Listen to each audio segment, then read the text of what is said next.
নমস্কার, আমার চ্যানেলে সবাইকে স্বাগতম। বিগত কয়েকদিন ধরে আমি ভিডিও দেইনি, আমি একটু ব্যস্ত ছিলাম। বিশেষ করে ক্লাসও নেইনি, তবে বিহারের রেজাল্ট হলো, অনেকে পাস করে গেছে এবং তারা অনেকে বলছে আমাকে ক্লাস নেওয়ার জন্য। তাদের জন্য আমি একটা ভিডিও, একটা ক্লাস দিতে যাচ্ছি আজকে। তো আজকে তোমাদের আমি মেটা এথিক্স সম্পর্কে পড়াবো।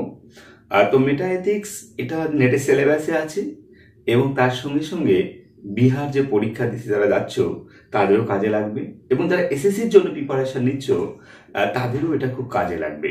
তো আমি চাই যে আমার ক্লাসটা তোমরা দেখো, আশা করি তোমাদের ভালো লাগবে।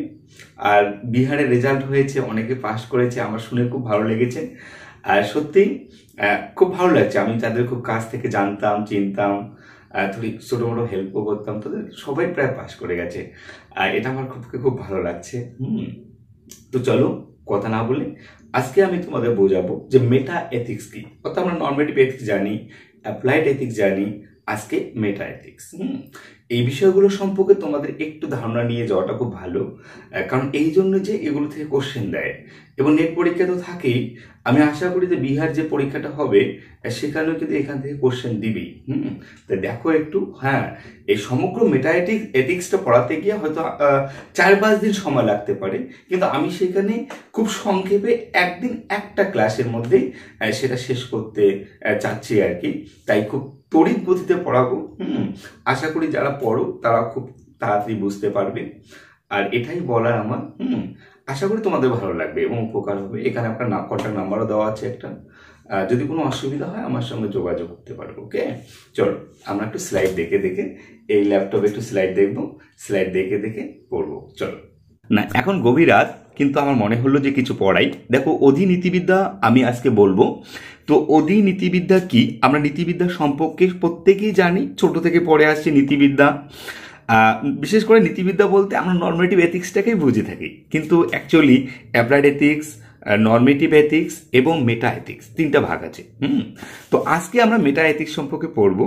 তো মেটা এথিক্স কি এবং মেটা এথিক্স কি নিয়ে আলোচনা করে, মেটা এথিক্স কিভাবে আলোচনা করে, এবং মেটা এথিক্সে কি কি থিওরি আছে এবং কারা এই মেটা এথিক্স নিয়ে এবং কবে এই মেটা এথিক্সটা নিয়ে এই নীতিশাস্ত্রে আলোকপাত করা হয়, এগুলো সম্পর্কে আমরা জানবো আজকে, কারণ এগুলো খুবই ইম্পর্টেন্ট। বুঝতে পারলে? তো দেখো, এই অধিনীতিবিদ্যার যে বিষয়টা, সেটা অধি শব্দটা শুনলেই আমরা বুঝতে পারি। আমরা ধরুন মেটাফিজিক্স পড়েছি, মেটাফিজিক্স পড়িনি তো? মেটাফিজিক্স অধিবিদ্যা, এটা হলো অধিনীতিবিদ্যা, তাই না? বিষয়টা অনেকটা কিন্তু অনেক ধারের কাছে, তাই না? আমরা কিন্তু এমনভাবে ভাবতেই পারি। তো এখানে একটা গল্প আছে। অধিনীতিবিদ্যা হলো এই নর্মেটিভ এথিক্সের যে বিষয়গুলো থাকে, অর্থাৎ যেমন ভালো মন্দ, ন্যায় অন্যায়, এবং যে বাক্যগুলোর মাধ্যমে নর্মেটিভ এথিক্স প্রকাশ হয়, সেই বাক্যগুলো সম্পর্কে কথা বলাটা এবং তাদের বিশ্লেষণ করাটাই হলো অধিনীতিবিদ্যার কাজ। বিশেষ করে নৈতিক বাক্যের কাঠামো, তাদের ভাষা এবং শব্দ, যেমন গুড, ব্যাড, উচিত, অনুচিত, এই যে শব্দগুলো আছে না, এই শব্দগুলো সম্পর্কে বিচার বিশ্লেষণ করাটাই হলো এই অধিনীতিবিদ্যার কাজ। এটা হলো আমাদের বেসিক আইডিয়া। এতটুকু আমরা জেনে নিলাম। ওকে, দেখো, এই জন হটসপটস এবং তার যে বই an introduction to philosophical analysis, এই বইয়ে তিনি কিন্তু এই অধিনীতিবিদ্যা কি সে সম্পর্কে তার একটা সংজ্ঞা দেওয়ার চেষ্টা করেছেন। তিনি বলেছেন, the field of inquiry that consider the meaning of ethical word is called meta ethics and the interrelation of meaning।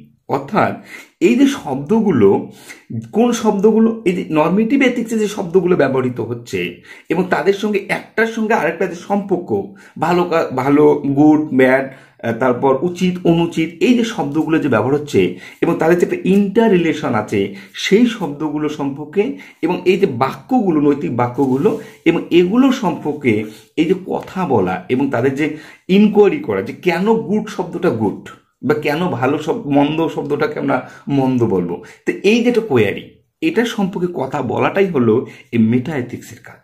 বুঝতে পারলে? এটা কে বলেছেন? এটা বলেছেন এই জন হটসপটস। তো এগুলো গোড়ার কথা। আমরা যেখান থেকে কোশ্চেন আসে সেই জায়গাগুলো একটু যাবো ধীরে ধীরে। দেখো, আমাকে হয়তো দেখা যাচ্ছে কিনা জানি না, কারণ আমার room is dark. Actually light আমার সেরকম লাইটের ব্যবস্থা নেই। হ্যাঁ, এদিকটা লাইট এদিকটা লাইট। হ্যাঁ, এই ভিডিও করতে গেলে প্রচুর লাইটের প্রয়োজন হয়, আমি জানি যে কিছু, কিন্তু আমি মনে করি যে আমি বুঝাতে পারি, তাহলে যাদের প্রয়োজন তারা দেখে আমার ভিডিও। যাদের প্রয়োজন নেই তারা দেখে না, না তাই না? দেখো, মূল কথা কার মূল কথা? এই অধিনীতিবিদ্যার মূল কথা। কি মূল কথা? অধিনীতিবিদ্যার যে অধ্যায় নৈতিক বাক্যগুলি নিয়ে আলোচনা করে এবং সঠিক অর্থ নির্ধারণ করার চেষ্টা করে, তাই হলো অধিনীতিবিদ্যা। এবার দেখো, নীতিবিদ্যার যে অধ্যায়, অ্যাকচুয়ালি অধ্যায় না দিয়ে we can say it is the branch. নীতিবিদ্যার যে শাখায় কি হতে পারে, যে শাখায় এই যে সঠিক অর্থ নির্ধারণ করার চেষ্টা করে, কোন অর্থ? ওই গুড ব্যাড, উচিত অনুচিত, এই শব্দগুলোর যখন বিচার বিশ্লেষণ করে তার সঠিক অর্থ নির্ধারণ করার চেষ্টা করে, সেটাই হলো অধিনীতিবিদ্যা। বুঝতে পারলে? চলো এবার দেখো, পিটার সিঙ্গার, আমরা পিটার সিঙ্গার নাম জানি, আমরা অ্যাপ্লাইড এথিক্সে পড়েছি পিটার সিঙ্গার। হ্যাঁ, তার তো বিখ্যাত বই, নিশ্চয়ই বিখ্যাত বই, পিটার সিঙ্গার বিখ্যাত বইটার নাম তো নিশ্চয়ই জানো তোমরা, তাই না? Practical ethics. হ্যাঁ, দেখো পিটার সিঙ্গার কি বলেছে। তিনি বলেছেন, it's the study of the meaning of moral judgement, that is the linguistic analysis of the moral words. অর্থাৎ নৈতিক বাক্যের ভাষাগত বিশ্লেষণই হলো অধিনীতিবিদ্যা। এই যে নৈতিক যে বাক্য, সেইগুলো বাক্যগুলো সম্পর্কে আমরা যখন লিঙ্গুইস্টিক অ্যানালাইসিস করি, এই লিঙ্গুইস্টিক অ্যানালাইসিসটাই হলো অ্যাকচুয়ালি অধিনীতিবিদ্যা। কে বলেছেন? নৈতিক বাক্যগুলো, তো মোরাল যে সেন্টেন্স, যে সবসময় ভালো পথে চলো, কাউকে মিথ্যা কথা বলো না, এই যে নৈতিক বাক্যগুলো, এই নৈতিক বাক্যগুলো সম্পর্কে আমরা যখন ভাষাগত সেগুলোকে বিশ্লেষণ করব, এবং সেটাই হলো নৈতিক অধিবিদ্যা বা মেটা এথিক্স। এটা কার ভাষায়? এটা হলো পিটার সিংয়ের ভাষায়। এবার দেখো, এই যে অধিবিদ্যা, এই যে concept of meta ethics, actually এই ধারণাটা যে উৎপত্তি হয়, বিশেষ করে আমরা বলতে পারি যে লিঙ্গুইস্টিক যে ফিলসফার, এবং তাদের কিন্তু একটা বিশাল দিক এই মেটা এথিক্সের আছে। বিশেষ করে অ্যানালিটিক ফিলসফি। এই অ্যানালিটিক ফিলসফি কেন মেটা এথিক্সের সঙ্গে সম্পর্কযুক্ত, এখানে কিন্তু একটা গল্প আছে। এই analytic philosophy, linguistic philosophy is the one kind of analytic philosophy. কেন? দেখো, এই যে প্রত্যেকটা শব্দের মধ্যে অ্যানালাইসিস শব্দটা কিন্তু আছে। এই অ্যানালাইসিস, যারা অ্যানালিটিক ফিলসফি করে, তারা যেমন বিশ্লেষণমুখী দর্শন, অনুরূপভাবে লিঙ্গুইস্টিক ফিলসফাররাও কিন্তু ওই যে ভাষার বিশ্লেষণ করে। অনুরূপভাবে এখানে মেটা এথিক্সের ক্ষেত্রে আমরা যখন দেখি, এই যে নৈতিক শব্দগুলো, এগুলোরও কিন্তু একটা ভাষাগত বিশ্লেষণের কথা বলে। বুঝতে পারলে? তো this is the part is linkage, মানে ফিলোসফির সবকিছুই কিন্তু লিঙ্কেজ, এটা আমি আগেই বলেছি। বুঝতে পারলে? এই জায়গাগুলো একটু বোঝার চেষ্টা করো। তো এই যে ব্রিটিশ দার্শনিক, আমরা ব্রিটিশ যাই হোক, কোন কোথাকার দার্শনিক, কারণ ফিলোসফিতে কে কোথাকার দার্শনিক ওগুলো জানার প্রয়োজন নেই, কারণ ফিলোসফির মেইন টার্গেট হলো কন্টেন্টটাকে জানা।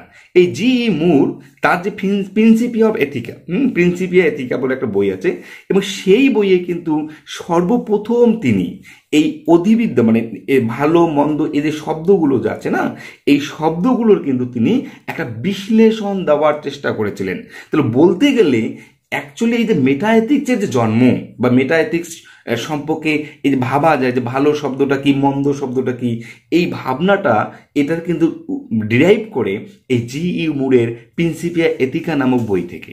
বুঝতে পারলে? কারণ তিনি কিন্তু এই সর্বপ্রথম এই শব্দগুলো, এই শব্দগুলো ভালো মন্দ, গুড ব্যাড, এই শব্দগুলোর কিন্তু বিশ্লেষণের মাধ্যমে তার কিন্তু এথিক্সটাকে তিনি কিন্তু প্রতিষ্ঠা করার চেষ্টা করেছিলেন। তাহলে আমরাই বলতে পারি যে এই যে মেটা এথিক্স, এই মেটা এথিক্সের কিন্তু জন্মটা এই জি.ই. মুরের প্রিন্সিপিয়া এথিকা থেকে। এই লাইনটা কিন্তু রেড রাইট করে রাখছি, ভালো করে মনে রাখো, পরীক্ষা দিতে পারে। কিন্তু পরবর্তীকালে আমরা দেখতে পাই যে এই যে মানে অ্যাকচুয়ালি পরবর্তীকালে এই যে লিঙ্গুইস্টিকের উপরে, মেটা এথিক্সের উপর অনেকগুলো থিওরি আছে, যেমন ইমোটিভ থিওরি আছে, ডেসক্রিপটিভ থিওরি আছে, এ.জে.আই.আর স্টিভেনসন, আর.এম. হেয়ার, অনেকে, ফিলিপ পাপুর, ডব্লিউ.ডি. রসের নাম আমরা পেতে পারি, সার্লের নাম পেতে পারি। দেখো এই এই সার্লের নাম কিন্তু লিঙ্গুইস্টিকের কিন্তু বিশাল। আমরা যখন লিঙ্গুইস্টিক ফিলোসফি পড়ি, এই নামটা কিন্তু সবাই আমরা জানি, তাই না? আর.এম. হেয়ার, ফিলিপ পাপুর একটা বই আমার কাছে আছে এখনো, এথিক্সের একজন বিখ্যাত ব্যক্তি, এবং ডব্লিউ.ডি. রসের নাম আমরা পেই। তো এগুলো কি? এগুলো কিন্তু সবাই কিন্তু লিঙ্গুইস্টিক ফিলোসফার, সরি, মানে মেটা এথিক্যাল ফিলোসফার, মানে মেটা এথিক্স সম্পর্কে এরা কথা বলেছেন। এখন গল্প হলো এই ইমোটিভ থিওরি কি, ডেসক্রিপটিভ থিওরি কি, এগুলো সম্পর্কে আমরা কথা বলবো একটু পরে। একটু এগিয়ে যাই, তাহলে এগুলো সম্পর্কে কি, কারণ পরীক্ষা কিন্তু ইমোটিভ থিওরি কি, ডেসক্রিপটিভ থিওরি কি, কারা করেছে, এগুলো থেকে কিন্তু নেট পরীক্ষা অনেক কোশ্চেন আসে, বুঝতে পারলে? তো এই জিনিসগুলো আমরা একটু বুঝবো। দেখো, মূল কথা কি? মূল কথা হলো অধিনীতিবিদ্যা হলো নৈতিক ভাষা তথা নৈতিক পদ ও অবধারণের অর্থ ও যুক্তি সংক্রান্ত আলোচনা। মানে এই যে নীতিবিদ্যার যে ভাষা ব্যবহৃত হয়, যে টার্মগুলো ব্যবহৃত হয় এবং তাদের যে বাক্যগুলো, অবধারণ, জাজমেন্ট, এই অবধারণ জাজমেন্ট শব্দটা তো আমরা বুঝি যে বিশ্লেষক, অ্যানালাইটিক, সিনথেটিক, এগুলো বুঝি না? তো এখানেও কিন্তু এই যে নৈতিক বাক্যগুলো যে প্রকাশিত হয়, প্রত্যেকটা কিন্তু একটা করে জাজমেন্ট, যে মিথ্যা কথা বলো না, সবসময় ভালো কাজ করো, অন্যায় করো না, কিংবা অসহায়কে সাহায্য করো। This is the one kind of judgement, বুঝতে পারলে? তো এবং ভালো মন্দ এগুলো কিন্তু প্রত্যেকটা করে পদ। তো এগুলো সম্পর্কে আলোচনা করাটাই নীতিবিদ্যার কাজ। যেমন রাইট, গুড, হ্যাঁ, এই শব্দের অর্থ কি, তারপর নৈতিক অবধারণগুলির বৈধতা কিভাবে নির্ধারণ করব, তারপর এগুলো কি আদৌ কোনো বৈধ হতে পারে কি না, এবং এইসব প্রশ্ন নিয়ে আলোচনাই কিন্তু নীতিবিদ্যার। কোন ধরনের আলোচনা বলছে? এগুলো সম্পর্কে বিশ্লেষণ করা। কিসের বিশ্লেষণ? ভাষায় বিশ্লেষণ করা, অর্থাৎ এই শব্দগুলোকে ভেঙে ভেঙে বিশ্লেষণ করাটাই হলো অধিনীতিবিদ্যার কাজ। আশা করি কতটুকু বুঝাতে পারছি জানি না, বুঝলে ভালো, না বুঝলে সুবহানাল্লাহ। এবার দেখো, আদর্শগত নীতিবিদ্যা, মেইন কথা কি? আদর্শগত নীতিবিদ্যা অর্থাৎ নর্মেটিভ এথিক্সে যেসব শব্দ ব্যবহৃত হয় সেই শব্দগুলি নিয়ে আলোচনা করাই ও তাদের যৌক্তিকতা বিশ্লেষণ করাই হলো অধিনীতিবিদ্যার মূল কাজ। ওই যে নর্মেটিভ এথিক্সে গুড, মন্দ, ভালো যে বাক্যগুলো ব্যবহৃত হচ্ছে সেগুলো সম্পর্কে বিশ্লেষণ করাটাই অধিনীতিবিদ্যার মূল কাজ। এবং এখানে এই অধিনীতিবিদ্যা এই যে বিশ্লেষণ করে, অ্যানালাইসিসটা করে, তারা কিন্তু দুই ধরনের অ্যানালাইসিস করে, মনে রাখবে। একটা হলো কনসেপচুয়াল অ্যানালাইসিস আর একটা লজিক্যাল অ্যানালাইসিস। কনসেপচুয়াল অ্যানালিসিসটা কি, লজিক্যাল অ্যানালিসিসটা কি, এগুলো বুঝাতে গেলে কিন্তু অনেক সময় লাগবে। আর তোমরা জানো যে কনসেপচুয়াল অ্যানালিসিসটা কি এবং লজিক্যাল অ্যানালিসিস, এই দুই ভাবে কিন্তু এই অধিনীতিবিদ্যা তারা কিন্তু বিশ্লেষণ করে। এই দুটো শব্দ কিন্তু ভালো করে মনে রাখবে। এবার দেখো, এই যে মেটা এথিক্যাল থিওরি, আমরা যখন মেটা এথিক্স পড়ি তখন গরম লাগছে, ঠান্ডা, তারপরে গরম লাগছে, মানে বলতে বেশি লাগে। দেখো, অধিনীতিবিদ্যা অর্থাৎ মেটা এথিক্যাল কিছু থিওরি আছে, যে থিওরিগুলো, এই যে মেটা এথিক্স যখন আমরা আলোচনা করব, এই থিওরিগুলো, এই যে শব্দগুলো আমরা যে পাই, গুড, ব্যাড, ভালো, মন্দ, বাক্যগুলো যে আমরা পাই, সেই বাক্যগুলোকে অ্যাকচুয়ালি এই থিওরিগুলোর মাধ্যমে জাজ করা হয়। কি করা হয়? জাজ করা হয়। তো আমরা এখানে এই অধিনীতিবিদ্যার ক্ষেত্রে এই যে কিছু কিছু থিওরি পাই। যেমন থিওরিগুলো কি কি? কিছু থিওরি মানে এক ধরনের মতবাদগুলো পাই। যেমন এথিক্যাল ন্যাচারালিজম, এটা বাংলা হলো নৈতিক নৈসর্গতা। এথিক্যাল নন ন্যাচারালিজম, এই এথিক্যাল নন ন্যাচারালিজম আরেকটা হলো ইনটিউশনালিজম। আবার পাচ্ছি আমরা এথিক্যাল নন কগনিটিভিজম এবং এথিক্যাল সাবজেক্টিভিজম। এইরকম থিওরিগুলো, যে থিওরির মাধ্যমে ওই শব্দগুলো, অর্থাৎ যে এথিক্সে যে শব্দগুলো ব্যবহৃত হয়, গুড, ব্যাড, ভালো, মন্দ, সেগুলোকে কিন্তু এগুলো বলে যে এই থিওরিগুলোর মাধ্যমে সেই শব্দগুলো কীরকম মিনিংফুল বা কীরকম অর্থপূর্ণ, এবং সেটাকে কিন্তু ধরে দেওয়ার চেষ্টা করে। চলো এবার এথিক্যাল ন্যাচারালিজম একটা শব্দের অর্থ, অর্থাৎ গুড, ব্যাড, ভালো, ব্যাড, এই যে উচিত, অনুচিত, এই যে শব্দগুলো অর্থকে তারা কিভাবে ব্যাখ্যা করার চেষ্টা করেছেন। দেখো, এথিক্যাল ন্যাচারালিজম বলছে এই মত অনুসারে নীতিবোধক পদগুলো অর্থপূর্ণ, অর্থাৎ দ্যাট মিনস মিনিংফুল হয়, এই পদগুলিকে অন্য নীতিবোধক পদ ব্যবহার না করেই ব্যাখ্যা করা যায়। অর্থাৎ অভিজ্ঞতামূলক ও যৌক্তিক ধারণার সাহায্যে নীতিবোধক পদের ব্যাখ্যা দেওয়া সম্ভব। তারা বলছে যে যে শব্দটা গুড কিংবা যে শব্দটা ব্যাড, এবং তাকে ব্যাখ্যা করার জন্য অন্য কোনো কিছুর প্রয়োজন নেই। সেই শব্দটা যে গুড, সেই গুডের মধ্যেই তার যে ভ্যালু বা তার যে মূল্য, এবং সেটা কিন্তু তার মধ্যেই নিহিত, এবং সেটা কিন্তু তার নেচার, তার প্রকৃতি, এর মধ্যেই কিন্তু নিহিত আছে। তারা কিন্তু এইভাবে ব্যাখ্যা দিয়েছেন। মূল কথা, তারা বললেন যে নীতিবিদ্যার যে নিয়মগুলো প্রয়োগ হয়, সেই নিয়মগুলো অনেকটা প্রাকৃতিক যে বিজ্ঞানের নিয়মের যৌক্তিক মর্যাদা একই, অর্থাৎ লজিক্যাল স্ট্যাটাস। এটা কিন্তু বাক্যটা একটু কঠিন আছে। কি রকম বলছে যে নীতিবিদ্যায় যখন আমরা বলি একটা বাক্য যে অন্যকে সাহায্য করো, অসহায়কে সাহায্য করো, কিংবা মানুষকে হেল্প করো, এরকম বাক্য আমরা বলে থাকি, তাই না? অনুরূপভাবে আমরা যখন প্রাকৃতিক বিজ্ঞান, অর্থাৎ প্রাকৃতিক বিজ্ঞান কি, অ্যাকচুয়ালি ডে টু ডে লাইফে যে আমরা বিজ্ঞান ব্যবহার করি, হ্যাঁ, প্রকৃতিস্থ যে বিজ্ঞান, প্রকৃতি বিজ্ঞান, যেমন প্রকৃতি আমাদের অ্যাকচুয়ালি প্রাকৃতিক বিজ্ঞান ইন দ্যাট সেন্স এখানে কিন্তু ফিজিক্স, ফিজিক্সের কথা বলা হয়েছে, মানে যেমন তুমি কর্ম করবে তেমন ফল, যেমন নৈতিক একটা বাক্য আছে, হ্যাঁ। অনুরূপভাবে আমরা কিন্তু এমনটাও ভাবতে পারি যে আমাদের প্রত্যেকের জীবনে যেরকম সায়েন্স, হ্যাঁ, সায়েন্স যেরকম করে কোনো বিষয়কে তুলে ধরার চেষ্টা করেন, প্রাকৃতিক যে নিয়ম, অর্থাৎ নৈতিক যে নিয়ম, যে কথাগুলো বলে, নৈতিক যে স্টেটমেন্টগুলো আমাদের দেয়, সেগুলো কিন্তু অনেকটা আমাদের ব্যবহারিক সায়েন্সের যে জ্ঞান এবং তার সঙ্গে সমপর্যায়ভুক্ত। বুঝতে পারলে? তাদের কিন্তু এই কথাটার এই মিনিংটা কিন্তু এরকমের। এবং তারা বলে যে পর্যবেক্ষণ বা অন্তর্দর্শনের উপাত্তে সাহায্যে তাদের মূল্যায়ন করা যায়, অর্থাৎ ডাটা অ্যানালিসিসের মাধ্যমে। কেমন নৈতিক বাক্যকে যদি আমরা বাক্যকে বিশ্লেষণ করি, আমরা দেখবো যে অনেক সময় বিশ্লেষণ বা তাদেরকে যখন ভাবি, তাহলে দেখবে যে তার যে অর্থটা আসে, অনুরূপভাবে প্রাকৃতিক যখন কোনো বিষয়কে আমরা ব্যাখ্যা করার চেষ্টা করি, এই ডে টু ডে যে সায়েন্স, প্রত্যাহিত জীবনে যে আমরা বিজ্ঞান যেরকম করে ডিল করে, সেগুলোকে বিজ্ঞান মানে কি, বিজ্ঞান মানে কিন্তু অ্যাকচুয়ালি আমাদের কাছে ব্যবহারিক যে বিজ্ঞান, আমরা যে দেখি যে এটা করলে এটা হচ্ছে, ওটা করলে এটা হচ্ছে, তো তার সঙ্গে কিন্তু অনেকটা একই পর্যায়ের। তো এরা বলছে ন্যাচারাল, এই যে এথিক্যাল থিওরি, এরা বলছে বলছে এথিক্যাল ন্যাচারালিজম। এবং তাদের অর্থ হলো যে কোনো বাক্য বা কোনো শব্দ যখন অর্থবোধক হয়, তখন তার সেই বাক্য বা শব্দের মধ্যেই এবং তার যে অর্থ সেটা কিন্তু অনেকটা নিহিত থাকে, এবং সেখান থেকে সেটা আমরা বুঝতে পারি। বুঝলে? দেখো নেক্সট বলছে নন ন্যাচারালিজম বা ইনটিউশনিজম। আমরা যেটা বলি, আমার ল্যাপটপটা একটু শব্দ করতেছে, হ্যাঁ, শো একটা শব্দ আসতেছে, ল্যাপটপের ফ্যানটা করতেছে আর কি। দেখো নন ন্যাচারালিজম এর নাম হলো একটা ইনটিউশনিজম। এর কি এরা কিভাবে ব্যাখ্যা করে এই এথিক্যাল শব্দগুলোকে?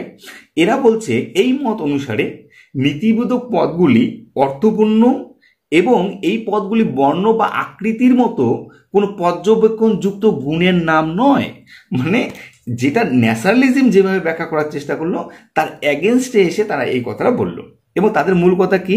তারা বলে যে নীতিবোধক পদগুলি অন্য নীতিবোধক পদের সাহায্যে ব্যাখ্যা করা যায়। এবং এনারা দাবি করে অর্থাৎ যারা ইনটিউশনালিস্ট, তারা দাবি করে বলে যেভাবে প্রাকৃতিক বিজ্ঞানের নিয়মগুলিকে পর্যবেক্ষণের সাহায্যে নিশ্চিত করা যায়, নীতিবিজ্ঞানের নিয়মকে সেভাবে পর্যবেক্ষণের সাহায্যে আমরা নিশ্চিত করতে পারি না। কেন পারি না? কারণ তারা বলে যে এই যে একটা শব্দ, মনে কর অন্যকে সাহায্য করা উচিত, কিংবা অন্যকে অসহায়কে সাহায্য করা উচিত, বলছি এর যে অর্থটা, যে সত্যি কি অন্যকে সাহায্য করা উচিত কিংবা অসহায়কে হেল্প করা উচিত, এর যে অর্থটা, এটা একমাত্র আমরা ইনটিউশন মানে এক ধরনের প্রজ্ঞা বা জ্ঞান কিংবা বোধ বা ফিলিংস, এর মাধ্যমেই কিন্তু আমরা সেটাকে ফিল করতে পারবো, মানে সেটা আমাদের ভিতর থেকে উঠে আসবে।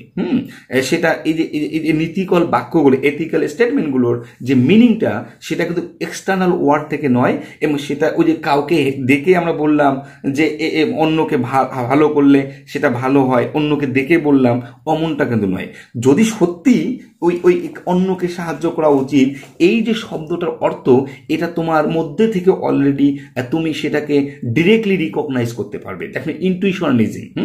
এবং এখানে আমরা যাদের নাম পাই, র্যাশনালিস্ট হেডনিস্ট, হ্যাঁ, যেমন সিজউইকের নাম পাচ্ছি, বাটলারের নাম পাচ্ছি, রাজডলের নাম পাচ্ছি, মুরের নাম পাচ্ছি, ডব্লিউ রসের নাম পাচ্ছি, উইংয়েন্সের নাম পাচ্ছি।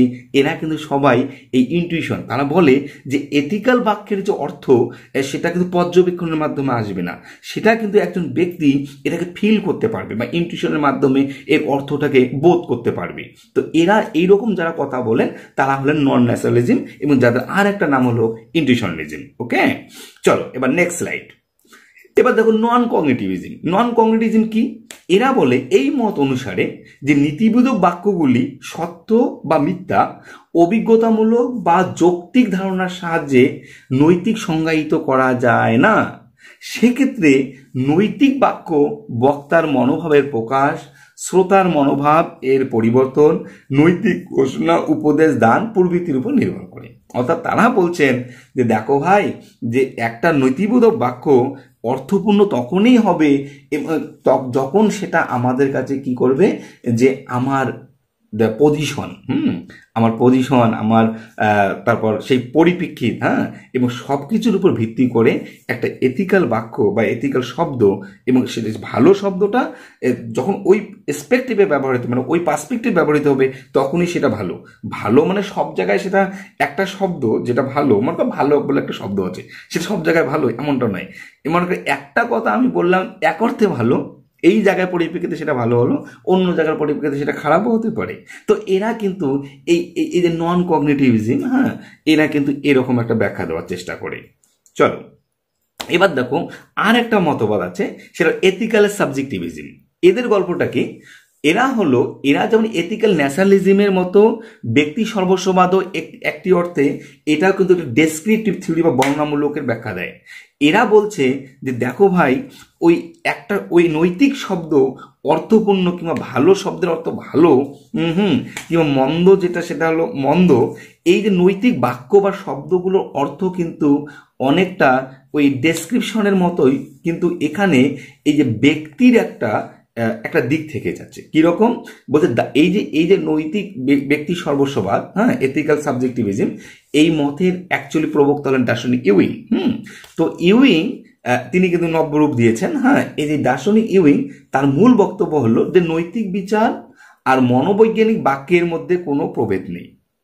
ব্যক্তি সর্বস্ববাদ অনুসারে সব নৈতিক বিচার পছন্দ অপছন্দের উপর নির্ভরশীল।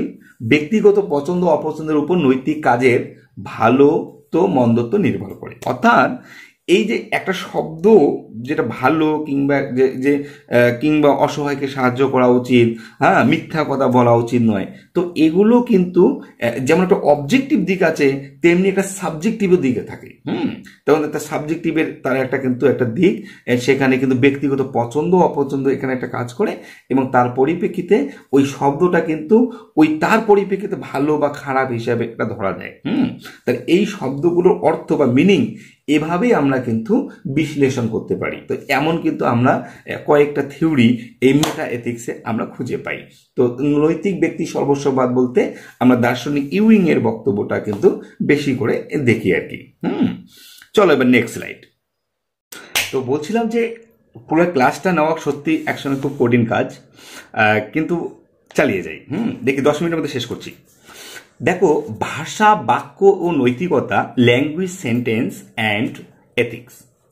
দেখো, আমরা যা কিছু চিন্তা করি তা প্রকাশ হয় কিসের মাধ্যমে? ভাষার মাধ্যমে, সেন্টেন্সের মাধ্যমে।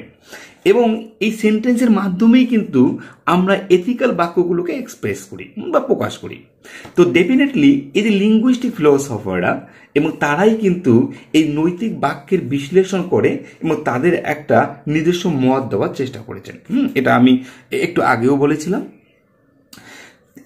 বিশেষ করে নৈতিক শব্দ এবং ভাষার ক্ষেত্রে ভাষা দার্শনিকরা, বিশেষ করে বার্টন রাসেল, জি মুর, এজে আয়ার, কার্নভ, হেয়ার, এবং প্রত্যেকেই কিন্তু তাদের নিজস্ব মত দিয়েছেন। কিন্তু তারপরেও মনে রাখতে হবে যে প্রফেসর স্টিভেনসন তার যে বই এথিক্স অ্যান্ড ল্যাঙ্গুয়েজ, সেই বইয়ে কিন্তু তিনি এগুলো সম্পর্কে লিঙ্গুইস্টিক ফিলোসফারদের মধ্যে, এবং তিনি কিন্তু প্রথম এগুলো সম্পর্কে একটা বিশদ আলোচনা করেছেন। তার বইটাই হলো এথিক্স অ্যান্ড ল্যাঙ্গুয়েজ, এটা তার বইয়ের নাম। ভালো করে মনে রাখবে, কারণ এটা কিন্তু পরীক্ষা অনেক সময় দেয়।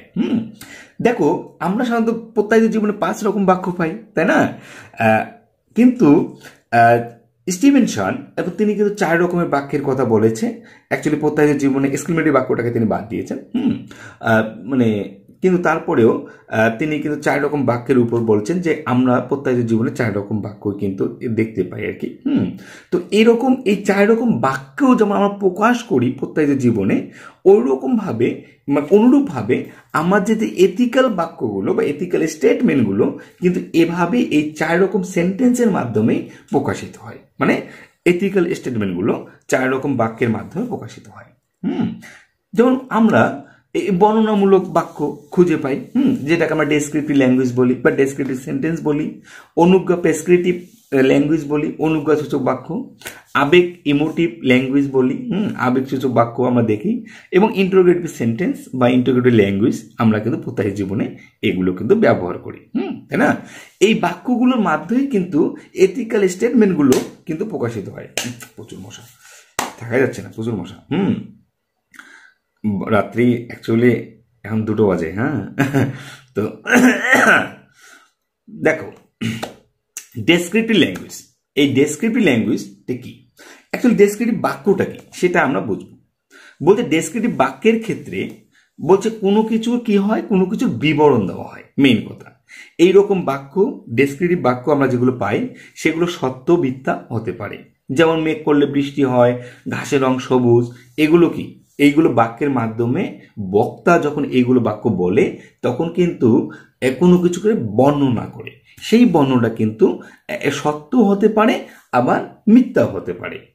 আর এই ডেসক্রিপটিভ বাক্যগুলো কিন্তু আমাদের প্রত্যেকের জীবনে অনেক সময় সেগুলো অর্থ আমাদের ব্যবহারিক জ্ঞানের দ্বারাই কিন্তু আমরা সেগুলো সত্য মিথ্যা নির্ণয় করার চেষ্টা করি।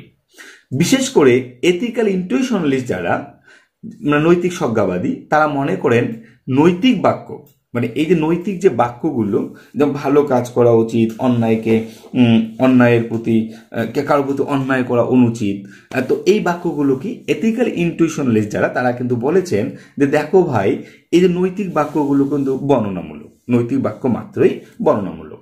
এবং এখানে আমরা যার নাম পাই সেটা হলো জি.ই. মুর।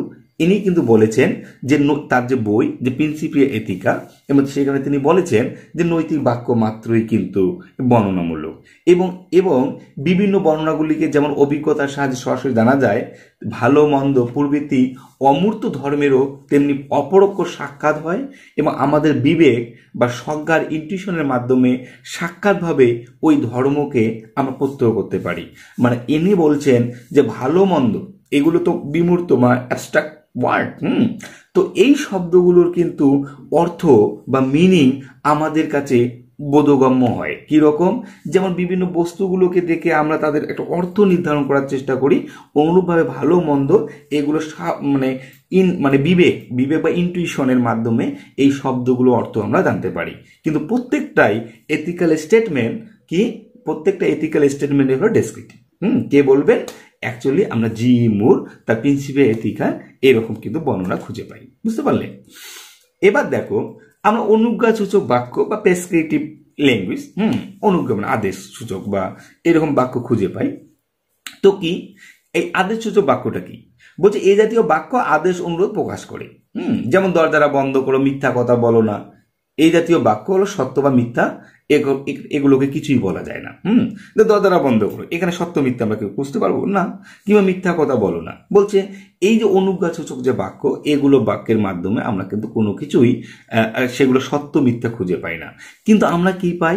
বলছে নীতিবিদ আর.এম. হেয়ার, তাই তার যে বই, সেই বইয়ের নাম হলো language of morals, freedom and reason, এবং এই বইয়ে তিনি দাবি করেন নৈতিক বাক্য মাত্রই নির্দেশমূলক, এথিক্যাল ল্যাঙ্গুয়েজ ইজ প্রেসক্রিপটিভ। বলছে প্রত্যেকটাই এথিক্যাল ল্যাঙ্গুয়েজটা কি প্রেসক্রিপটিভ।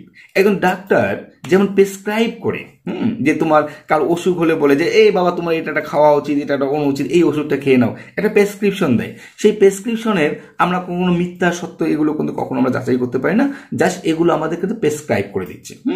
অনুরূপভাবে এথিক্যাল যে বাক্যগুলো এগুলো জাস্ট প্রেসক্রিপশন, এগুলো জাস্ট প্রেসক্রাইব করে। যেমন দরজা বন্ধ করে, মিথ্যা কথা বলো না প্রভৃতি নৈতিক বাক্যগুলো হলো অনুজ্ঞাসূচক।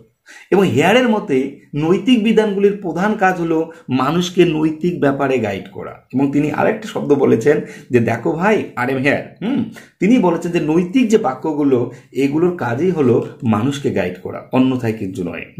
তাই হেয়ার বলেছেন the language of moral is one sort of prescription. বলছে language of morals is one sort of prescription, অর্থাৎ নৈতিক ভাষা এক ধরনের পরামর্শদাতার ভাষা বা নির্দেশমূলক ভাষা। মানে প্রত্যেকটা নৈতিক ভাষাই হলো কি পরামর্শের ভাষা বা নির্দেশক ভাষা, অন্যথায় কোনো কিছু নেই। কে বলবেন? আর.এম. হেয়ার। তার বইয়ের নাম কি? Language of morals, freedom and reason. এই বইয়ে তিনি কিন্তু এভাবে বলেছেন। চলো এবার নেক্সট বাক্য। আমরা ইন্টারোগেটিভ বাক্য বা ইন্টারোগেটিভ ল্যাঙ্গুয়েজ খুঁজে পাই। দেখো ইন্টারোগেটিভ বাক্য কি? অ্যাকচুয়ালি প্রশ্নসূচক বাক্য। প্রশ্নসূচক বাক্য মানে কি, আমরা যদি কাউকে প্রশ্ন করি, প্রশ্ন মানে কি আমরা তার একটা উত্তর আশা করি, এই পরিপ্রেক্ষিতে আমরা প্রশ্ন করি, তাই না? দেখো এই যে প্রশ্ন করা এবং উত্তর নেওয়া, এর মাঝখানে কিন্তু আমরা একটা মূল্যায়ন খুঁজে পাই। কি? একটা কোনো কিছুটা মূল্য, এবং তার মাধ্যমে কিন্তু তার একটা ভ্যালু ডিটারমাইন্ড হয়, তাই না? তো এরা একজন অধ্যাপক, তিনি হলেন আমসার্ন, এবং তিনি বলেছেন যে দেখো ভাই, এই যে নৈতিক যে বাক্যগুলো, সেগুলো কিন্তু প্রত্যেকটার মধ্যে একটা ইভ্যালুয়েটিভ, প্রত্যেকটা কিন্তু মূল্যসূচক। যখন কোনো মানুষ স্বেচ্ছাকৃত কোনো কর্ম করে বা তার এবং সেই তার চরিত্রের নৈতিক ভালো মন্দ এগুলো যখন আমরা বলি যে তার চরিত্র ভালো কিংবা সে খারাপ, এবং তার মধ্যে কিন্তু একটা মূল্যবোধ একটা কাজ করে, এবং এগুলো কিন্তু এই নৈতিক বাক্যগুলোর মধ্যে কিন্তু একটা প্রশ্নসূচক বাক্যের মাধ্যমে কিন্তু নৈতিক বাক্যের মধ্যে একটা প্রশ্ন থেকেই যায়। এবং এই প্রশ্নটাই কিন্তু অ্যাকচুয়ালি মানুষকে একটা মূল্যদান করে। তো এই যে ব্যক্তি এটা বলেছেন তার নাম আমসার্ন। আমসার্ন কিন্তু বলেছেন যে নৈতিক বাক্যের মধ্যে একটা প্রশ্নসূচকের দিক এবং থেকেই যায়। এনারা এইভাবে ব্যাখ্যা করার চেষ্টা করেছেন। চলো এবার নেক্সট দেখো, আবেগমূলক। This is the very important. যে আবেগ বা ইমোটিভ ল্যাঙ্গুয়েজ, আমরা আবেগসূচক বাক্য বলেই থাকি। কিছু দার্শনিক বলছে আবেগমূলক বাক্যটা কি, বলে যে বাক্য কোনো কিছুর বর্ণনা দেয় না, কেবলমাত্র বক্তার মনের আবেগ, অনুভূতি, দুঃখ এবং সন্তোষ অসন্তোষ এগুলোকে প্রকাশ করে, সেইগুলোকে আমরা ইমোটিভ বাক্য বলি। এই ইমোটিভ বাক্যর ক্ষেত্রে অ্যাকচুয়ালি ব্রোয়েত, স্টিভেনসন, এজে আয়ার পূর্ব ভাষা দার্শনিকরা, এবং তারা কিন্তু বলেছেন যে দেখো ভাই, এই যে নৈতিক বাক্যগুলো যেগুলো, সেগুলো প্রত্যেকটাই কিন্তু একটা করে ইমোটিভ ল্যাঙ্গুয়েজ বা ইমোটিভ সেন্টেন্স। এবং সেখানে কি হয়, সেখানে যে ব্যক্তি নৈতিক বাক্যগুলো বলে সেখানে তার আবেগ, অনুভূতি এগুলো কিন্তু প্রকাশ পায়। তার নৈতিক বাক্যগুলো কিন্তু এক ধরনের আবেগমূলক বাক্য। তাদের মূল কথা, নৈতিক বাক্য আবেগের প্রকাশ করে এবং এই আবেগের সঙ্গে কিছুটা অনুজ্ঞা মিশ্রিত থাকে। অনুজ্ঞা জিনিসটা কি একটু আগেই পড়াইলাম, যে অনুজ্ঞা কিছুটা একটা এর সঙ্গে যুক্ত থাকে। কার সঙ্গে যুক্ত থাকে? যে নৈতিক বাক্যগুলোর মধ্যে। এখানে আমরা কার পাচ্ছি? বিশেষ করে স্টিভেনসন এবং এজে আয়ার, এই নাম দুটো কিন্তু ভালো করে মনে রাখবে। এরা বলে যে নৈতিক বাক্যগুলোর মধ্যে একটা কি যুক্ত আছে, নৈতিক বাক্যগুলোর মধ্যে একটা আবেগ শান্ত প্রকাশিত হয়। নৈতিক বাক্যগুলো হলো ইমোটিভ ল্যাঙ্গুয়েজ বা ইমোটিভ সেন্টেন্স। চলো এবার দেখো, যেমন এই কাজটি মন্দ, যদি কেউ বলে এই কাজটি মন্দ, এইরূপ নৈতিক বাক্যে দেখা যায় কোনো বাস্তব সত্য দেয় না বা তা কোনো বর্ণনাও নয় এবং মূল্যও নেই। যেমন এই কাজটি মন্দ, এটা কোনো নৈতিক বাক্য এবং এর মধ্যে বাস্তব তত্ত্ব আমরা পাই না, বর্ণনাও পাচ্ছি না এবং মূল্যবোধও পাচ্ছি না। দেখো এগুলো সম্পর্কে বেশি গল্প করছি না, কারণ নাহলে ভিডিও আবার কাটতে গিয়ে অসুবিধা হয়ে যাবে। মানে আমি এডিট করতে পারি না, এটা বিশাল সমস্যা। দেখো এজে আয়ারের মতে নৈতিক বাক্য কেবলমাত্র বক্তার মনের যথাযোগ্য আবেগকেই প্রকাশ করে। এজে আয়ার ইনি বলছেন যে দেখো ভাই, নৈতিক মানে ethical statements are the emotive language, এগুলো শুধু মানুষের নৈতিক আবেগকে প্রকাশ করে, অন্যথায় কিছু নয়। কে বলবে? এজে আয়ার। এবার এজে আয়ার পরে স্টিভেনসন, তিনি কি বলবেন? স্টিভেনসন বলে যে দেখো, যে নৈতিক বাক্য তো আবেগ প্রকাশ করে, কিন্তু তারপরেও কিন্তু একটা গল্প আছে। কি? আবেগ তার মূল দিক, কিন্তু তারপরেও সেখানে একটা বর্ণনাত্মক এবং আদেশাত্মক দুটো দিক কিন্তু থেকে যায়। কার মধ্যে? নৈতিক বাক্যের মধ্যে। এই জায়গায় কিন্তু স্টিভেনসন এবং তার কিন্তু একটা নিজস্ব একটা জায়গা তৈরি করেছেন এবং এজে আয়ারের থেকে তিনি একটু আলাদা হয়ে গেছেন এবং আলাদা হয়ে তিনি বললেন যে দেখো, নৈতিক বাক্য প্রথমত মানুষের মধ্যে তো ইমোটিভ একটা দিক থাকেই এবং তারপরে সেখানে কিন্তু একটা বর্ণনা এবং আদেশ দুটোই কিন্তু নিহিত থাকে। তিনি বলেন যে প্রতিটি নৈতিক বাক্যের বক্তার মানসিক অভিব্যক্তির বর্ণনা পাওয়া যায় এবং প্রত্যেক নৈতিক বাক্য অপর ব্যক্তির প্রতি আদেশ, নির্দেশ, প্রচ্ছন্ন ইঙ্গিত থাকে। যেমন নেশা করা খারাপ, এই নেশা করা খারাপ দিস ইজ এথিক্যাল স্টেটমেন্ট। এই বাক্যটার মধ্যে যিনি বলছেন তার তো সর্বপ্রথম টার্গেট হলো সে সমাজে ভালো চায়, তাই না? তার একটা আবেগ, অনুভূতি এগুলো আছে এবং তারপরে দেখবে এই নেশা করা খারাপ এই বাক্যটাকে যদি আমরা ভাঙি তাহলে দেখতে পারবো যে সেখানে একটা বর্ণনাও দেওয়া আছে এবং একটা আদেশ আছে এবং ভাই তুমি কিন্তু নেশা করো না, তাই না? এই কথাটা যিনি বলেছেন সেটা হলো স্টিভেনসন। কিন্তু এজে আয়ার বলছে যে নৈতিক বাক্যের মধ্যে শুধু ওই আবেগটাই মেন কথা। চলো এবার স্টিভেনসন এর কিন্তু একটা জিনিস ভালো করে মনে রাখবে, তিনি কিন্তু বিশ্লেষণের প্রথম নীতি the first pattern of analysis এই তত্ত্বটি প্রবর্তন করেন। এই তত্ত্বের মূল কথা কি?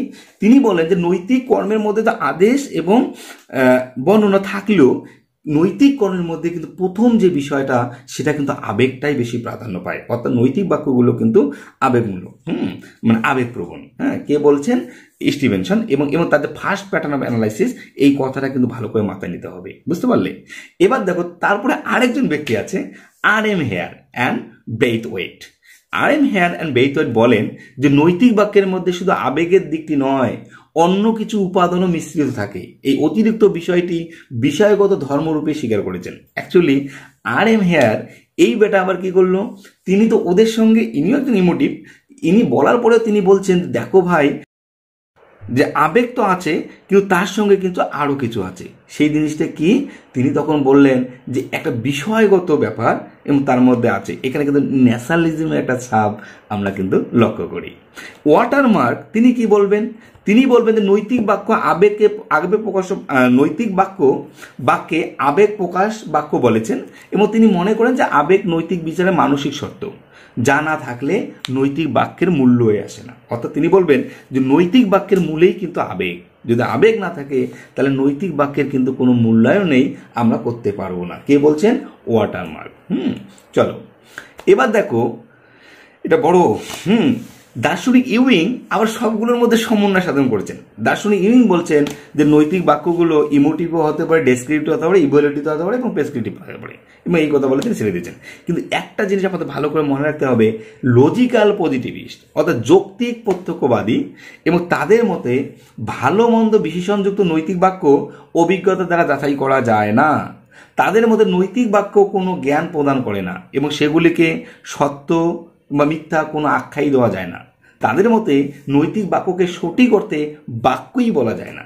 তাদের মতে কেবলমাত্র সেন্টেন্স বা জ্ঞান বা দুই ধরনের বাক্যই আমাদের জ্ঞান প্রদান করতে পারে, যেগুলো সত্য মিথ্যা হতে পারে।